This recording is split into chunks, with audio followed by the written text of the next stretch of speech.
Bismillahirrahmanirrahim. Assalamualaikum warahmatullahi wabarakatuh.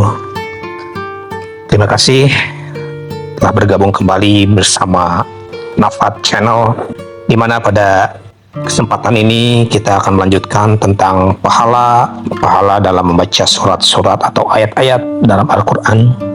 Tema kali ini kita mengetengahkan tentang pahala membaca 10 ayat pertama atau terakhir surat Al-Kahfi. Hadis-hadis yang berkaitan dengan pahala membaca 10 ayat pertama atau terakhir dari surat Al-Kahfi. Yang pertama yaitu dari Abu Darda.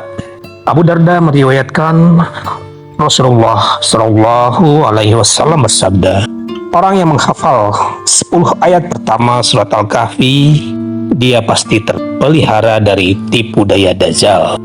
Dalam riwayat lain, redaksinya berbunyi 10 ayat terakhir surat Al-Kahfi.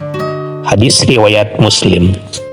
Hadis yang kedua dari Abu Sa'id Al-Khudri meriwayatkan Rasulullah Shallallahu Alaihi Wasallam bersabda, orang yang membaca surat Al-Kahfi dengan benar pada hari kiamat nanti, surah ini dapat menjadi cahaya bagi orang itu, mulai dari kuburannya hingga Mekah. Orang yang membaca 10 ayat terakhir surat Al-Kahfi, ketika Dajjal keluar, dia pasti selamat dari tipu daya Dajjal.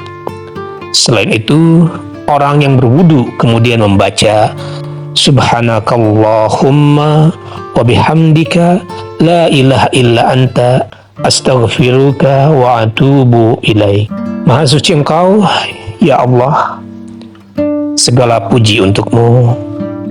Tidak ada Tuhan selain Engkau, hanya kepadamu aku memohon ampunan dan bertobat. Bacaan itu pasti dicatat pada satu lembaran, kemudian distempel.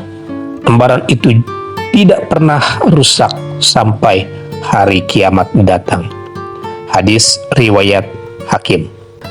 Hadis yang ketiga yang berkaitan dengan pahala membaca 10 ayat pertama atau terakhir dari surat Al-Kahfi, yaitu dari Maqil bin Yasar, meriwayatkan Rasulullah Shallallahu Alaihi Wasallam bersabda, surat Al-Baqarah itu merupakan punuk Al-Quran. Yang paling istimewa dari surat tersebut adalah pada setiap ayatnya terdapat 80 malaikat.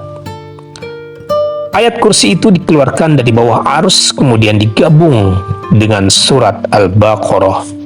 Sementara surat Yasin adalah jantung Al-Quran. Setiap orang yang membacanya hanya mengharapkan ridho Allah, pasti dosanya diampuni. Hadis yang keempat dari Jundab meriwayatkan Rasulullah Shallallahu Alaihi Wasallam bersabda, orang yang membaca surat Yasin pada satu malam hanya mengharap ridho Allah, pasti dosanya diampuni. Hadis riwayat Ibnu Hibban. Itulah beberapa hadis yang berkaitan dengan pahala membaca 10 ayat pertama atau terakhir surat Al-Kahfi dan surat Al-Baqarah ataupun surat Yasin. Semoga bermanfaat. Terima kasih telah bergabung. Sampai ketemu di pertemuan-pertemuan berikutnya. Assalamualaikum warahmatullahi wabarakatuh.